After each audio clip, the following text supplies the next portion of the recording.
Welcome. My name is Tyler Jones, and I serve as the president of the board. Florida CraftArt is a nonprofit statewide organization. Our mission is to grow the statewide creative economy by engaging the community and advancing Florida's fine craft artists and their work. Florida CraftArt is a member-supported organization. We are open 7 days a week and feature more than 250 artists in our gallery. We appreciate your attending our event tonight. You will be eligible to win one of two, that's right, two $20 gift cards that will be drawn at the end of the presentation. Make sure that you stay on the Zoom because you must be present to win. Our current exhibit, Epicurean Delights, will be on display through May 8th. The outstanding work of fine craft showcase the best in fine craft that is focused on dining. From glass blown so intricately it looks like an orange, to handcrafted and artistically designed wooden chairs, to food-themed jewelry. You're sure to delight in the show. In order to bring these quality exhibitions to community free of charge, we depend on sponsorships. And for Epicurean Delights, our main sponsor is Mark Anderson and Keith Bucklew, along with support from Perry and Lisa Everett and William Dean Chocolates. Thank you so much to our incredibly generous community sponsors. Speaking of chocolate, don't miss the chocolate tasting Zoom with Bill Brown, founder of William Dean Chocolates, on April 27th. You can purchase the chocolate samples at Florida CraftArt after April 15th. On April 20th, the curator of education at the Dolly Museum, Peter Tush, will tell us all about dining with Dolly and explore the Dolly cookbook. To accompany each exhibition, we present fresh and interesting programming related to the theme of the show. We're pleased to welcome our speaker tonight, who was the food and travel editor of the Tampa Bay Times for 15 years. During that time, the taste section was honored several times by the Association of Food Journalists as the best in the nation in the large circulation category.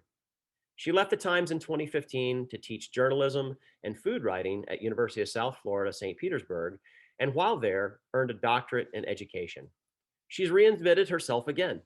In February, she joined the personal finance website, The Penny Hoarder, as its senior editor in charge of the freelance team, but she still collects recipe boxes. Please join me in welcoming Janet Keeler. Janet? So I'm not sure totally. First of all, thank you very much for inviting me. This is really a nice treat to get to talk about recipes and some other things that I'm going to talk to you about. And I can't really tell you like when my obsession with recipes started, because I didn't come from a home where there was a lot there was cooking, yes, by my mother, who cooked dinner every night of the week, but never really particularly liked to cook. And she was a fine cook, but it wasn't really her thing. So we didn't have like a lot of recipes floating around there. I'm a military brat, so we didn't necessarily live around grandparents. So I didn't get that experience that a lot of people have of cooking with their grandparents. But for some reason, I just was really, I've always really liked recipes. I find them very interesting and comforting.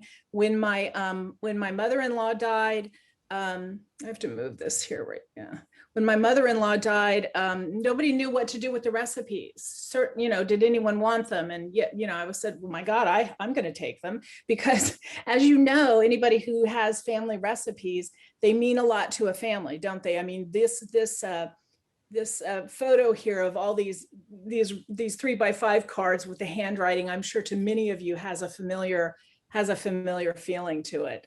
So, when we look at recipes, when we think about recipes, think, what are they really? Is it sort of a paint by numbers outline or something? Is it a very strict idea of what you're going to get at the end after you make this recipe? Some of us need that, don't we? We need this very detailed list of ingredients and instructions, and we're disappointed, if what we think we're going to get out of that outline, doesn't really happen.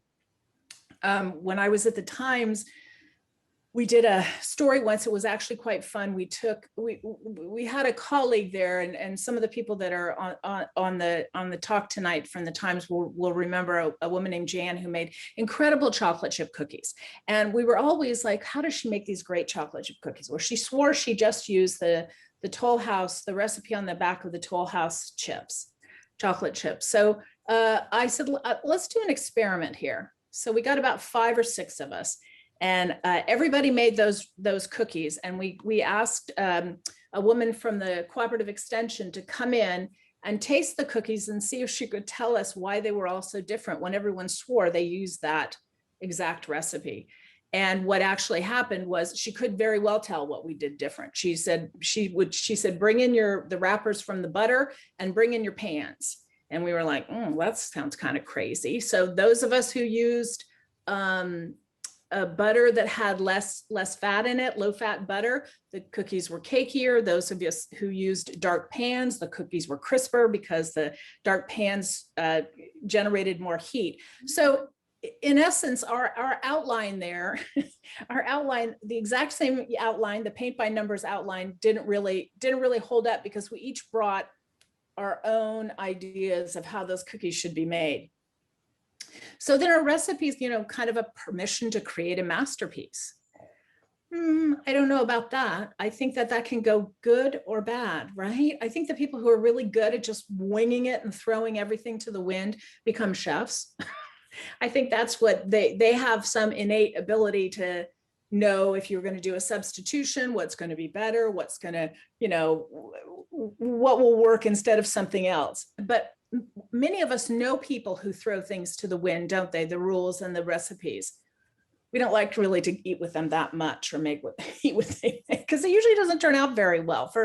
For about, I think 9 years or so at the Times, we had an annual little program we called Wishbone U, and we gathered a bunch of self-proclaimed bad cooks and took them to the Aprons Cooking School over in Tampa, and they tried to teach us how to make Thanksgiving dinner.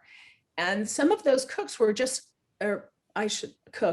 people were kind of amazing in the things that they did. Like many of them were saying, I can never make cookies. I can never make pies. I can never make cakes. It always turns out bad. And so when I was talking to them about them, one of them said, I said, well, what's the problem like when you follow the recipe? And she goes, well, I don't follow the recipe. And I said, oh, okay. So we'll start with the cookies. And she said, she goes, I don't understand why you have to do things separately. Why can't you throw everything into the mixer and mix it all up? And I thought, well, that's why your cookies don't turn out very well, because she didn't understand that there was some science behind that baking. So this idea of just kind of throwing things to the wind sometimes doesn't work out very well. The other thing is, for some of us, that recipe is just a way to get dinner on the table, isn't it? That's all. It's not really, not really trying to, create a masterpiece, maybe just trying to feed our families and make something that we know they'll eat. For those of you who are do a lot of cooking or do a lot of keeping up on recipes and trends in cookbooks, you'll recognize the sheet pan supper. That's been a trend for a few years now because, God knows we like to make things quick and easy. So if we can throw it all on a sheet pan and bake it, we're in good shape. So sometimes the recipe is just really that. It's just helping us figure out something to feed our families. It's also, to me, recipes have a lot of historical value.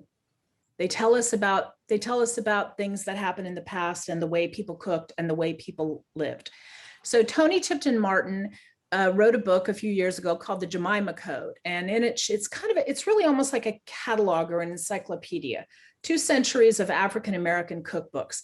And the thing that's so astounding about this book that she's put together, partially is because she collected these cookbooks herself. So she has a really unbelievable collection of historical cookbooks by African-American cooks and domestic workers and people who worked in the homes of white people. But the thing that's so fascinating about this is the first book that she found was from 1827. So think about that, 1827.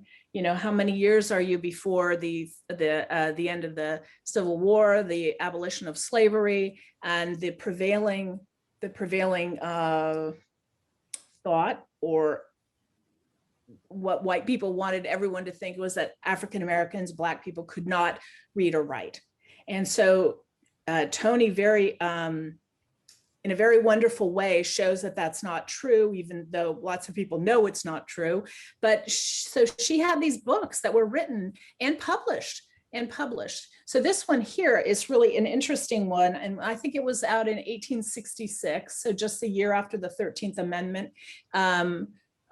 was voted into law, the abolition of slavery. And this was from an experienced cook, it says Melinda Russell. And the recipes in here have not much of anything, a couple of sentences about how to put together the dishes, which makes you think, well, so were people good cooks or bad cooks? Or were they very, did they do a good job in the kitchen? I mean, I would maintain they did a really good job. Some of you look at your grandmothers, and I'm going to say mostly grandmothers, recipe cards, and they don't have a lot of instruction on them, do they? And you're going to recreate some dish that you remember, and grandma's not left you much instruction, has she? And you're thinking, geez, she was maybe not a very good cook. She didn't write anything down.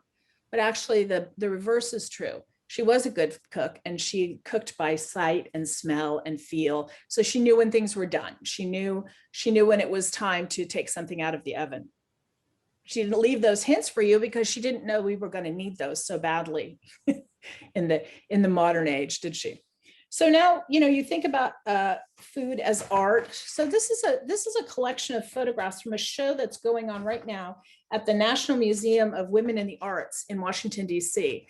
And 9 artists were commissioned to create these tablescapes. And it's a virtual show and an interactive show. But the thing that I find so fascinating about it is that each of the tables that were created came from contributions from the community at large. They put out a call for people to send in recipes and send in memories and everything. And then artists took those and turned them into these tableaus. So that's going on now until December. It actually opened in January, I think. Here's another one that's kind of interesting. This is from a blogger who has several cookbooks out called The Forest Feast, vegetarian cookbooks. But she did this in about 2011, where she got artists to put together food photographs with recipes. So now you see another way that we can take these recipes, take this information about cooking and about ingredients and putting food together, and you can take it and make more art, an artistic representation out of it. I think that's really beautiful. That that idea of doing that is kind of a neat thing. So then you have something interesting going on now. I don't know if you know this cookbook by Sam Sifton from the New York Times. So if you think about the modern sort of, and by modern, I mean maybe, I don't know, 120 years old, the evolution of recipes. So Fannie Farmer in the late 1800s was a cooking school teacher in Boston, and she wrote the famous Boston Cooking School Cookbook, which became the Fannie Farmer Cookbook. Many of you probably have that in your collection, or at least have heard of it. So she was she was a big stickler on amounts. Like if you look at those old cookbooks, very old cookbooks, there is no amount. So, for a modern cook, it's really tough to recreate. So she was quite a stickler on making sure the amounts were in there. The legendary cookbook food writer, MFK Fisher, in the 1960s, she was very clear that recipes should be a list of ingredients and then the instructions, compared to this sort of in paragraph form, almost a narrative style of writing, which had been popular for a while. That's what was needed so that people could recreate these dishes and that the recipes were useful to them. So Sam Sifton from the New York Times comes out with this book just about a month ago called The No recipes. And if you read his work in the New York Times, he has a column. Actually, I'm thinking he might have ripped it off from me, because I did this column for 15 years in the Times called Stir Crazy, which was just a list of ideas of things you could make for dinner. Do you think he stole it from me? I don't think so. But anyway, here's a page out of the cookbook. So if you take a look at it, you notice right away, there's no amounts, isn't there? There's garlic, ginger, soy sauce, whatever. And it's a very, very detailed way of doing it, but he's kind of leaving it up to you to figure out how much to put in there. So there's been a lot of interesting commentary about this cookbook, and why, why was it done to kind of get people talking? And I think it has, at least in the cookbook world. He's very much kind of preaching to the choir, isn't he? Because if you can use this cookbook, you're probably a fairly decent cook. I think a lot of people would be kind of thrown off by that, but it's an interesting idea. And he's asking you maybe to, kind of cook by faith and go back to those roots of your grandparents, your grandmothers, their mothers, where they were able to cook by sense of feel, taste, look, smell, that kind of thing. So that's what he's asking you to do. So I think this is a very interesting cookbook. Someone who looked at it the other day said they really liked it because it really laid flat. That's the things that we love about cookbooks, right? That make it worth it to us. And then there's this on Etsy. Here's Karen Dom, who she says this item ships free to the United States. I'm guessing she's probably in Great Britain. But anyway, for $350, people were in the wrong business, I think. She'll take your one of your vintage recipe cards from a family member or a friend or something, and she'll turn it into, these I think are little greeting cards. So she takes them, and I mean, she'll do anything else with them too. I think make little posters or maybe even just kind of postcard things. So she takes the recipe and she makes it into this art. I thought that's pretty clever. $350. Go girl, right? I guess. And I don't know if she got some placement there from Domino Sugar, a little, product placement money, but that was kind of interesting. But what a clever thing. So there's somebody who has recognized the value and what those old recipes mean to us, and how we're going to save them. I don't know how much longer these little recipe boxes are going to survive, really, because of the way we cook and the way we save recipes. So many of us are getting recipes off the internet. Some of us still have a big collection of cookbooks. But a lot of us are getting recipes off the internet. They don't have quite the sexiness, do they, of grandma's handwritten notes, or the splatters or those kinds of things. So it's an interesting, the recipe card and the recipe box to me is a very interesting and narrow time frame. When all is said and done, that might be about 100 years. That's all. From like the early 1900s, to I don't know, to the early 2000s. And then who's doing that? Who's making these, these recipe boxes? So let me see if I can see this here. It's kind of hard to see down at the bottom there because of where my picture is. So this quote from Kim McKinney of Nashville: "I tell my daughters that when I go, they'll know the good recipes from the dirty pages." So that means, the splatters, right? The dark spots, the creases, everything else. So that quote about the dirty pages became an organization in Nashville called Dirty Pages. And they had a series of events. They've been kind of quiet in the last few years.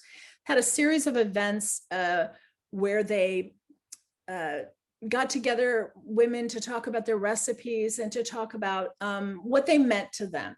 I'm sure many of you listening tonight will have some of the same thoughts and feelings I have about these old recipes, because you remember you know, your grandmother's cards or somebody's cards that were important to you. But I love that idea, right? By the dirty pages. You know, some people like to write all over their cookbooks, what worked, what didn't. Some people feel that's kind of sacrilege. You don't write in books. There's things you can buy that you can put your cookbooks or your recipe cards. You can put them kind of behind plexiglass so they don't get splatters on them. Well, I think that's a shame, right? I want to see splatters. I want to see if this is any good. You know, I want to know if I'm going to save it and look at it from years and years. So I hope you'll indulge me a little bit. I want to talk about my friend Karen's recipe box. So, like I said, you all will have stories of people that you love and recipes that you've held on to, or what recipes that you wish you've held on to, or what happened to that recipe box. So Karen was my colleague and friend for a long time at the Times. And in fact, she was my first friend when I moved here in 1992. And I don't know how we fell into all this cooking, but we did. She was a fantastic cook. And in fact, at one point we sort of hatched this plan to junk our jobs at the Times, and we were going to start a catering business. It was called, we even had a name for it, and we made cards, silly cards. We called ourselves the Main Dish Tarts. And we did a couple of jobs, and then we gave it up because we realized in our mid-30s it was just too hard to haul all that stuff around and do all that. But we had a great time doing it. And Karen was a great, great, great baker.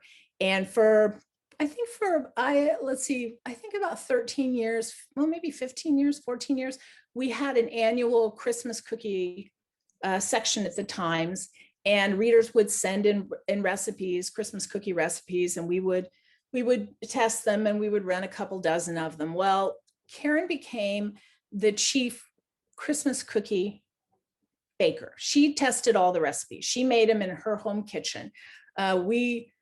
The first year or so, we relied on different people in the newsroom because I thought that would be kind of a cool idea for just regular people to take these recipes and bake them, and we'd see how they turn out. But then sometimes they would bring them back and say the recipe wasn't very good. And I would look at them and I thought, well, right, because the cookies are burned. So I knew I could depend on Karen, and I could. And she did a fantastic job with it. It was a lot of hard work to do that. And she also, she would bring the cookies in for me to test, and I would take a bite, and then I would throw the cookie in the trash can. And the first few times I did that, I swear she was going to start crying. She was just like, was it really bad? And I said, no, but when you test a lot of cookies, you just don't eat all of them. So she always was so horrified at that. And she loved to tell that story, how I did that to her. So unfortunately, Karen died very unexpectedly in February. And so it's not been very long, maybe just a couple months. And some of us have gone to her house and been able to take some things that were special to us. And I got her recipe box, which is really more like a recipe shoebox. It's not exactly a shoebox, but it's kind of that size. It has a lot of recipes in it. And I was really happy to have that box, because there's so much in it, in her handwriting, for one. And I know she was such a great cook that there's nothing in this box that she hadn't made. You know, some of us keep those, you know, you cut something out and you stick it in the recipe box and you never make it. I have a lot of those kinds of things. But everything in this box is very carefully curated. It had to be good and to make it into the box. So it's been so much fun, like, you know, and bittersweet, of course, you know, looking through the recipes. And here we have her mom, Karen's last name is Prslopski, so her background is Polish. And I love these recipes because they're so much like your grandmother's recipes. They were for her. They weren't for me. They weren't for anybody else, really. They were for her to be able to know how to recreate these dishes. So they have very much her flavor and her hand in them. I should have taken a picture of this, but she was a mad woman about muffins. This recipe box has 12 recipes for muffins in them.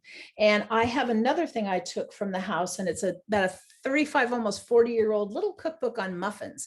She was always like wild to find the best muffin recipe. So I have a feeling if I ever am going to sit down and make muffins, I know I'll be okay with, I'll find one from her, thank God. At work, she used to keep, when she would bring muffins from home, she used to keep them on top of her computer. We'd have big computers in those days, not, little laptops and stuff, and they had big tops on them, but it was always warm. So she would always keep the muffins warm up there. So if you wanted a warm muffin, you knew you could always kind of go over to Karen's desk and you could find one.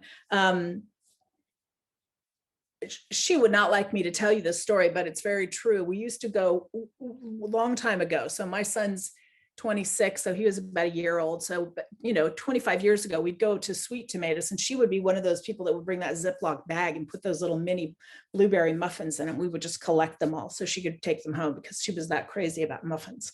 So I look at this collection of recipes in a way different, I think, than some other people would. And specifically, of course, that because they're hers, and she was a dear friend, but they so much tell the story of a life, these kinds of things, recipes. And I don't know if you consider that exactly art, it's the art of living and the art of creating, but they so much tell the story of her life, about what she liked to do, what was important to her, who was important to her. I can go through here and I can hear her voice talking about her Aunt Pat, who I never met, but I know that she was a good cook, and I see Aunt Pat's recipes for things. It's just a really, it's a beautiful way to remember somebody and to think about what was important to them, what they shared with you. And when you're a cook, you share a lot with people. This is kind of, so Karen was married in her kitchen, in her small kitchen, because the man she married was also a great cook, and they loved to cook together. And so she was married in her kitchen, and I found this when I went through her cookbook. The only thing, a couple of us said, well, we'll cater, it was in her house, cater. I use the term loosely. We'll bring stuff for people to eat. And she said, the only thing I want is this beer dip that Janet makes, which is this really, disgustingly silly recipe, but everybody seems to like it. And I love the fact that this appeared in the Times. And I have said here that I like to use Rolling Rock beer. So that made it kind of, Royale, I guess. I don't know. That made it special, right? That was kind of funny that I had to put that in there. But anyway, so she's cut that out and taped it on a little card. But if you notice at the bottom, it says, Janet made this for our wedding party. I ate so much I threw up. Nice.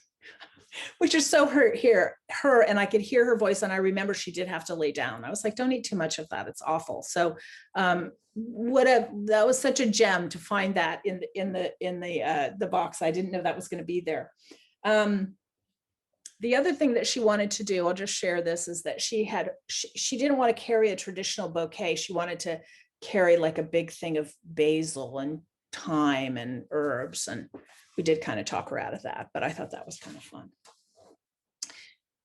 So then this is my last one I'll share. So when you talk about dirty pages, this is also from Karen's recipe box. But when I look at it, it has this kind of feeling, if you sort of looked at it as a piece of art, clearly it was much loved and much used.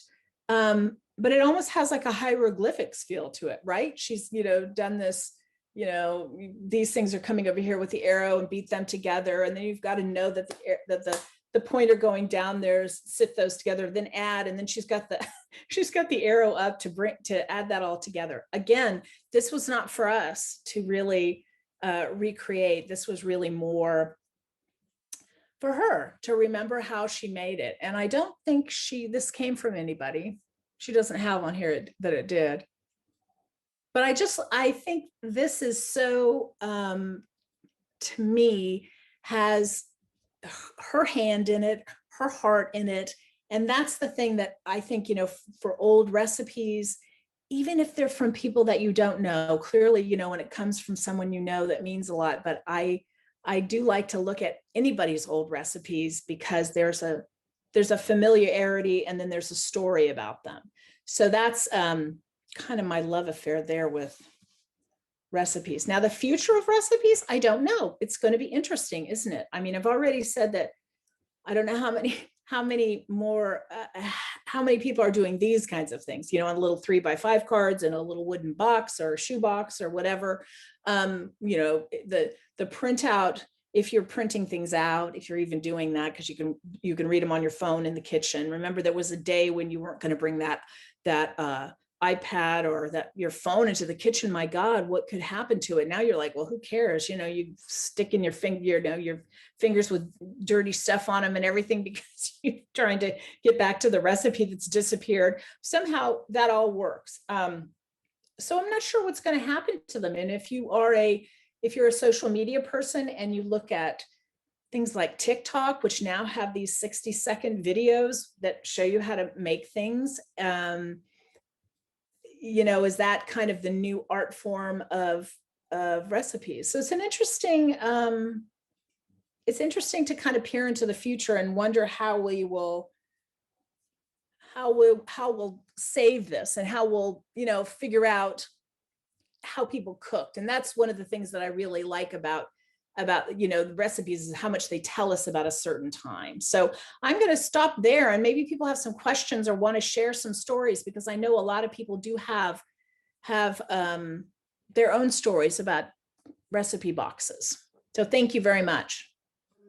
Do we have any questions or any comments? One of the main reasons that I wanted to do this, other than to support everything that goes on in our gallery, was to hear this wonderful, I knew you were going to do it like this, Janet, and I don't even know you. I knew it was going to be special like this. But timing wise, last week, I posted about a recipe. First of all, you should know I'm a horrible cook. I'm an incredible baker, and I love muffins like your friends. So I'm so sorry for your loss. But I used to have to cook or my kids would have died. So it was not a pleasant part of my life. And I had to do it every day. So when I ate something at someone's home and it moved me, or, you know, was life-changing, which happened several times, I would beg for a recipe. And long story short, I was pregnant with my daughter 40 years ago, and I ate this fettuccine Alfredo.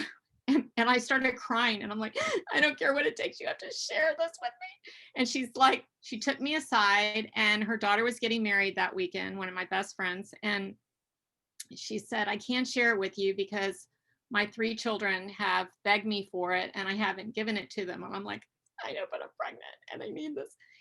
And she said, I will share it with you, but you have to promise me that while I'm alive, you will never let my children have this. And I did not care what that meant or why. I didn't. I said, okay, okay. So last week, I know what it was, why I talked about the recipe. My friend Kim's mother, would have been her birthday. So she posted a picture, and, you know, that fettuccine Alfredo is the #1 recipe in my family. And I could never give it to them because she was alive. And so I told the story that I'm telling you now, and she PM'd me and said, I promise I won't tell my sister and my brother, but I need this. And I said, of course, your mom's not here anymore. And I kept my promise. And I went to my light box and took professional pictures, front and back, covered in goosebumps. And she texted me and said, I'm sobbing happy tears because my mom's handwriting is on here, along with the fact that she typed it for you.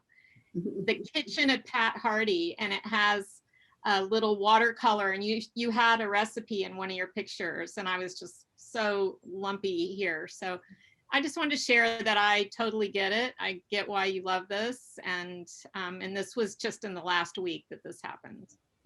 A beautiful story. I thought for sure you were going to say she took you aside and said it's actually store-bought, but I thought she was going to. You know, the thing that's so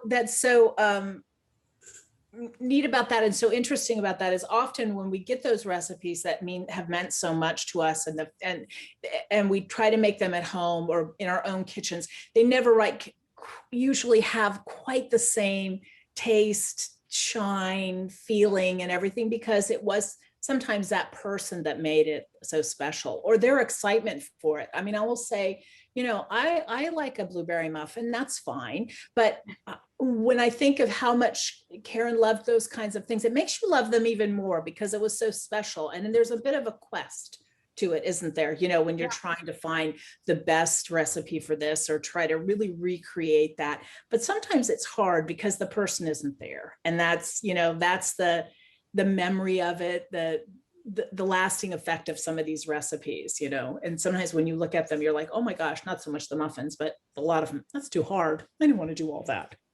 So where's grandma? So we have a question, Claire, you want to unmute yourself? Claire. I just, you know, Janet, that was wonderful. And Janet put such a lovely spin on why sometimes when you inherit a recipe from a beloved family member or friend and you try to make it, it doesn't turn out quite right. It's just because they're gone. But sometimes I think they're deliberately leaving stuff out. And I'll tell you, my great grandmother Hazel's fudge is legendary in our family at holiday time. I mean, we would just, you know, she'd put like 6 little pieces in a little can and you were delighted at Christmas to get it. And my grandmother got her mother's recipe and I tried to make it and it would never turn out right. And finally I said to my grandmother, who I call Shirley, I said, Shirley, I was like 30 and I was like, I'm going to watch you do it. And I'm going to do exactly what you do. I thought there was some technique that I was missing. And I watched her, and like about halfway through, she puts in 4 big tablespoons of cocoa powder, which is not in the recipe at all. And I'm like, old woman, you're holding out on me. I can't make this if you don't tell me what's in it. But I've had that same experience when, and this is my question for Janet, when I go to a restaurant that I love and I have a dish I love, I often will buy the restaurant's cookbook if they have one. That's kind of the way I've built kind of a collection of great restaurant cookbooks, and often they don't turn out right. And I'm a pretty good home cook. I'm not a professional by any means, but over and over again, they are disappointing. And I wonder, do you think that's a result? I mean, is it just scaling something down from a restaurant quantity to a home cooked quantity? You're just gonna miss something, or something's just not going to work quite the same way, or I just don't have the right equipment to really recreate it. Or my more sinister theory is that they want you to have to come back to the restaurant and buy their dish. So I'll shut up and let you talk. Thanks. Nice. That's a nice question, Claire. Thank you. I think there could be a couple things at play here. I will say my experience with restaurant chefs when I was at the Times, you know, sometimes we would like to run recipes, you know, get a local chef to create something or, you know, share a recipe and stuff, but they're not used to cooking. They're not used to cooking for home cooks. They're not used to cooking in quantities that feed 6 to 8 or 4 or something like that. So that was always kind of problematic. Now in a cookbook, they should have somebody who's doing that for them, that the chef is not really having to scale that. But I think that can be kind of an issue sometimes because of what happens in that restaurant kitchen is sometimes hard to completely recreate for the reasons you've said. As far as not so much leaving stuff out, but I do find a lot of restaurants hesitant to do cookbooks because they're afraid of giving away those recipes that people won't come to the restaurant, which I think is probably not true, but I can understand that they feel that way. So there may be, you know, okay, we're going to take our recipe for, you know, veal Parmesan and we're going to change it slightly because, you know, we don't want people to get that taste of it. So they never come back. So I don't know if it's so much, you know, I mean, there's a million recipes for, you know, eggplant Parmesan or something like that. So I think sometimes it has to do with that they're tweaking it a little bit because in their hearts, they don't really want to give it away. But I don't think they want you to have a failure at home. I don't really think that. They're not quite that, you know, sinister. But I think it's both those things that you pointed out. And sometimes I do think that experience of eating this meal at a restaurant is so fun or so special that you do it at home and you're like, oh, it's just eggplant parmesan, you know, it was kind of a lot of work and kind of messy. And, you know, it's nice when someone else does the dishes and serves it for you. So anyway. Okay, Dahlia Colon would like to ask a question, and then Francine Wolf, I think. Hey, Hey, Delia. Janet, how's Hey. it going? I've been making dinner the whole time, and I feel so inspired now, having You listened to this making? conversation. I'm making Allison Roman's beans and greens, one of her stews. You know, she's got that magic. It's like, Well, you have 2 little kids, so beans and greens, good for you, huh? well, I didn't say they were eating that. That's for me and my husband, but you know, goals. My son will eat anything off my plate. But my question is, besides the $350 poster, what are some other ideas for either preserving family recipes or giving them as gifts? Maybe like a family cookbook, or just another way to get them into the hands of more people. Yeah, I think that's a really smart thing to think about, because, you know, if there's just one recipe box and it's mine, I don't want to share it with anybody, right? But I have, you know, cousins or siblings or whatever, or kids that want them. So I think that idea of doing a family cookbook is really good, especially if you can kind of scan in or get those recipes so they can see them rather than you know, and then type them out, kind of like that woman did on that art. I think that's kind of a clever idea. But I think for sure, cookbooks. I wonder too if you could actually have them scanned in and printed. If you could have them on aprons or something like that. You know, maybe you could make them into some kind of linen stuff or cloths or something. I have seen tea towels on Etsy, so that's a good idea. Yeah, something like that. But I guess it depends on if you are hoping somebody's going to use them. I mean, we've been thinking about that with family photographs.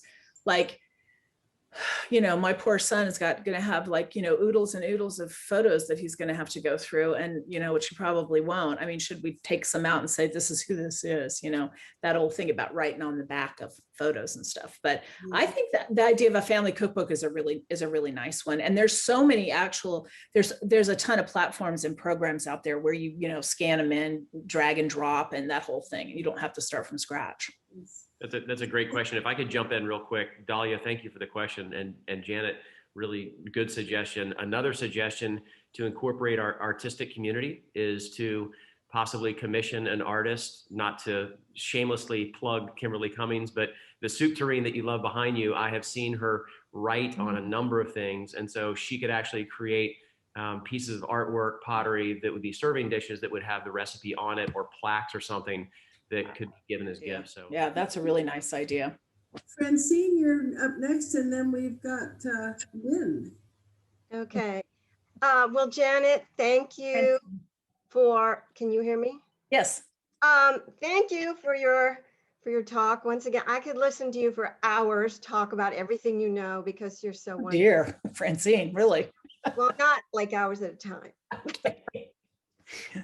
But speaking of family recipes, my grandmother used to make, I mean, she baked and she cooked and she made, you know, the old Eastern European dishes, never wrote anything down.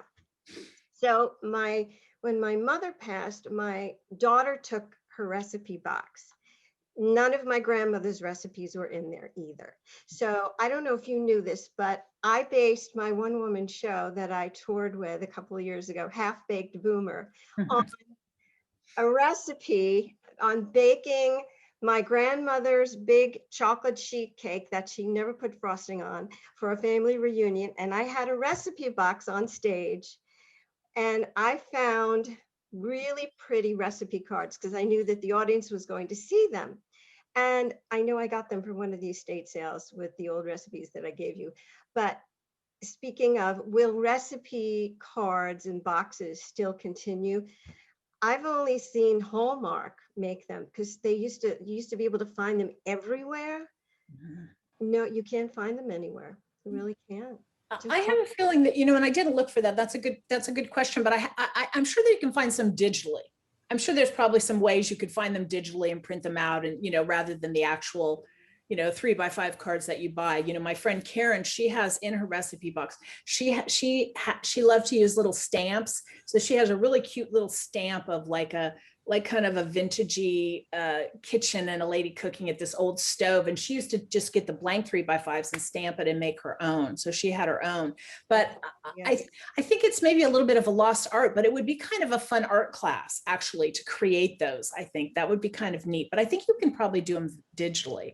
So I have to tell you a story about Francine. So she mentioned estate sales. So she's a woman of many talents, and she does antiquing and selling vintage things. So she asked me if I was interested. I think we were talking about recipe boxes, and I said I really liked them. So she found some for me, and she brought them to me, and I opened them up and I go, "Where are the recipes?" And she was like, "What do you mean?" I go, "I only want them if they're full of recipes, not just the boxes." So she's always on the hunt for. So I have a lot of recipe boxes that she's rescued for me. And I always feel kind of bad for the people whose recipes got abandoned. I thought, who didn't want their recipes? But anyway, so that would be my guess, is that you could probably find some cool digital programs to do that. Thank you, Janet. I think your lecture was absolutely brilliant. I really appreciate it. I wanted to show you what I've been doing for my children, grandchildren, and great-grandchildren during this pandemic year. I took all of the recipes from those old cards and cookbooks with many stains on certain pages of recipes I've adapted. And I put together Grandma Lynn's Family and Friends Cookbook of Vegetarian Recipes. Let me show you what I've done. Each section is divided with a list of what's in the section. And my particular method of adding to this is to keep the recipes that I find attractive in different sections. I'm a soup specialist, and so the soup section is the largest, but I was able to put together certain menus that were favorites of the family, and I also did an index. So I encourage everyone to do this. Don't wait for the pandemic. It was a lot of fun, and my children just adore having this. Thanks, Lynn. That's great. Stacia Schrader has a question. So Stacia, you just need to unmute. There you Very go. good. Yes. What a wonderful talk. It's really apropos for my family. My sister is in town after getting vaccinated.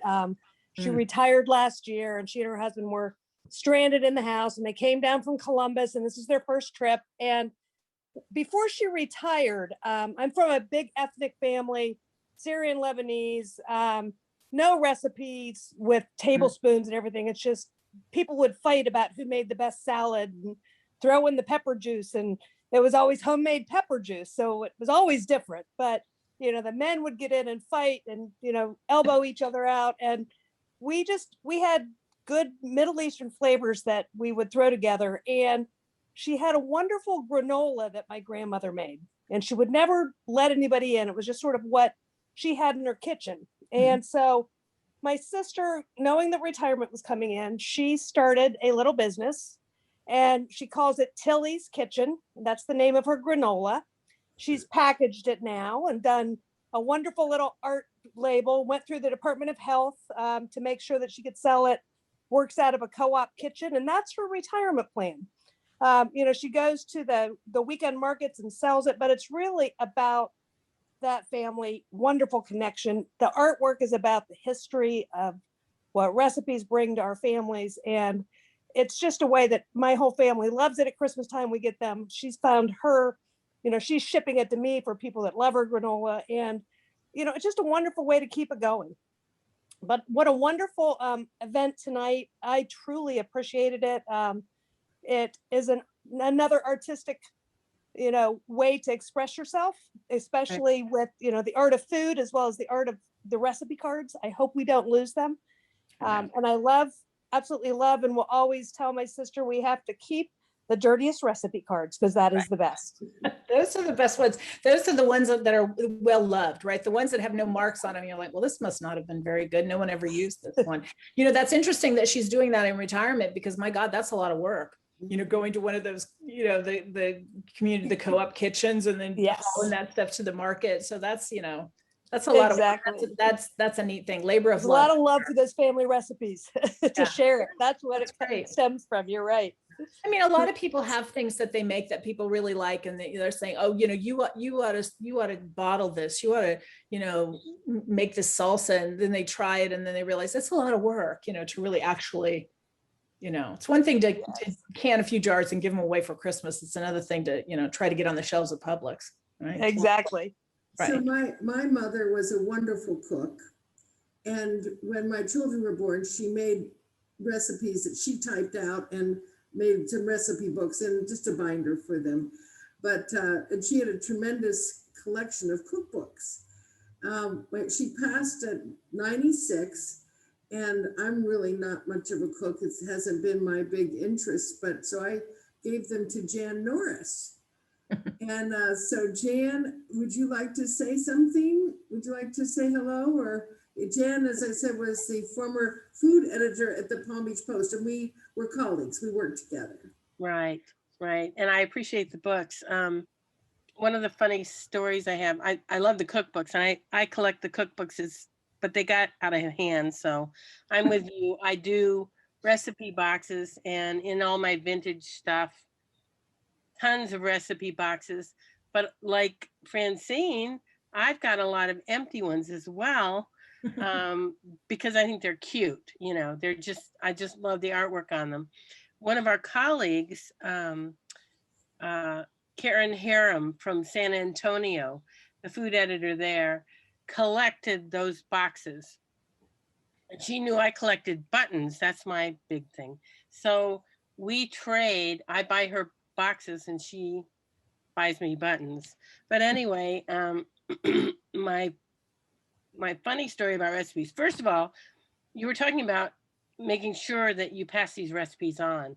And every year at Thanksgiving, I would include, pardon me, in my column, a plea for families.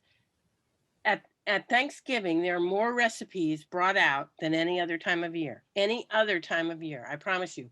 Everybody in America cooks Thanksgiving dinner or goes to one. That's it. It's the biggest cooking day in the United States. So I tell everyone, that's the day to pull out all those recipes, put on the copier, and at least pass those suckers around and get them continued. You know, continue your family history right there on the plate, kind of thing. And it's that time of year to do it. It's the best time. Anyway, my claim to fame is a Christmas cookie called the Orange Drop Cookie. It's just a simple sour cream based fluffy cakey cookie. It's delicious, and it has it's made with orange juice and tons of orange zest for the cookie. And then for the icing, it's maraschino cherries in just a simple buttercream. And it's killer delicious. It's got almond extract in it, and it is to die for. So I got this recipe from my next door neighbors growing up. They were from Michigan. We were the only Southern family on the block. So we were the only people on earth who ate black-eyed peas and things like that, and every fried vegetable known to man. So anyway, they were the bakers. My mother never baked a lick in her life except at Christmas to make her famous Lane cake. That was it. I was the baker of the house because I thought baking was way cool. So I appropriated this recipe. I love that recipe so much when they made it that I got this recipe from them. And it was always called Grandma Smiggin's Orange Drop Cookies. And I thought this was the coolest thing. You know, they've got their family recipe. They handed it down and on and on and on. And I lost track of them for years, hadn't talked to them in a long time, and was going through the Betty Crocker cookbook. Lo and behold, here is Grandma Smiggin's Orange Drop Cookie recipe. So what we know in these boxes, they may be in your grandma's hand, and they may be called Grandma Smiggin's Orange Drop Cookie recipe, but there are times when those cookies have been appropriated elsewhere, kind of thing. So I had to go back. I had printed this in the Palm Beach Post and called it Grandma Smiggins, orange drop recipe. Now there's a caveat at the bottom that says, it's Betty Crocker. Well, that's a great There's story, a- Jen. Yeah, there's a lot of that, right? Who's, grandmas, They didn't add it. Yeah, There we was used to think in nothing our at the house, bottom, right. yeah, that my Oma, my German grandmother, that she invented split pea soup. And we were shocked when we found out it was actually, a thing that other people did, that she did not invent that. Not that she said she did, but she was the one who made it. So I think that happens a lot with recipes. You can't copyright a recipe. You can copyright a cookbook, or but not a specific recipe. So they're kind of up for grabs, aren't they? Betty Crocker probably got it from someone else too. I think so too, don't you? We know she didn't come up with all of those suckers. Right.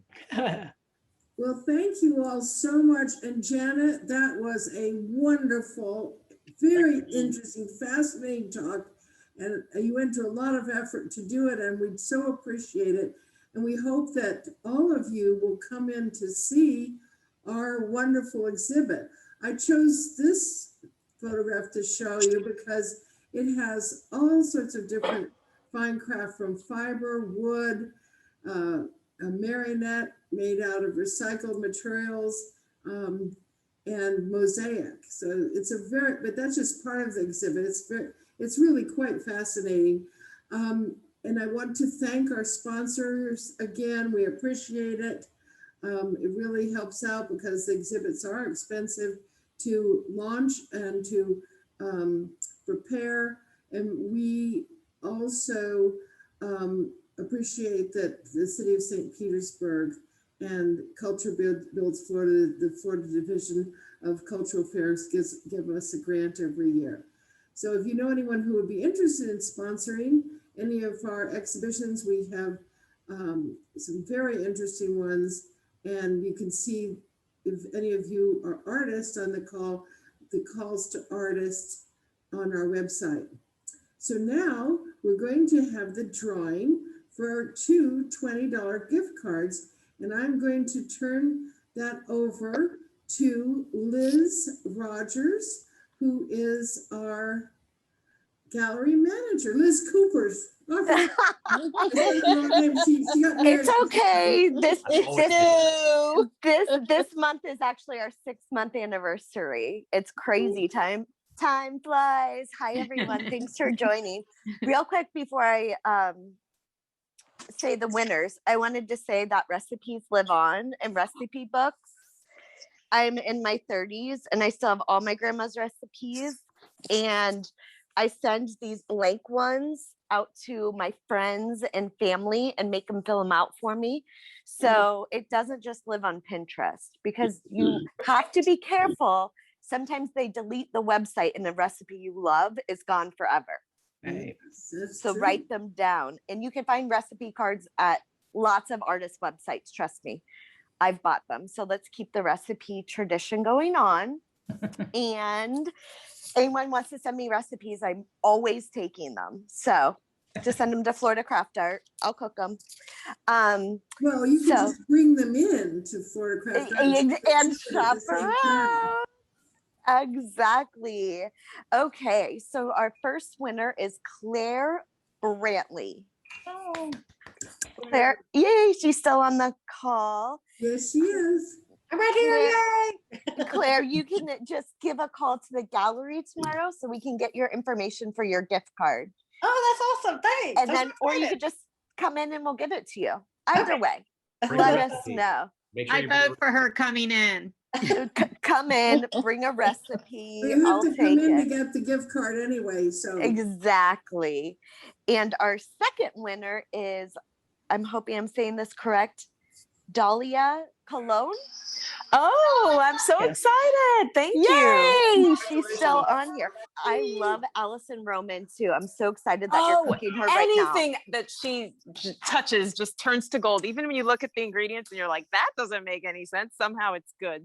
Oh my Thank you God. so much. I'm so excited. Allison Roman's the best. Thanks again, Janet. Thank you, Tyler. thank you. For emceeing. And Janet, thank you. everybody who attended, my staff, Janie and Liz, we appreciate it. And all of our board members who attended. Thanks so much, and we'll hope to see you here soon. Thanks, everybody, for Thank coming. you. Thank Thank you, you. Janet. Wonderfully Thanks, rich evening. Janet. Thanks.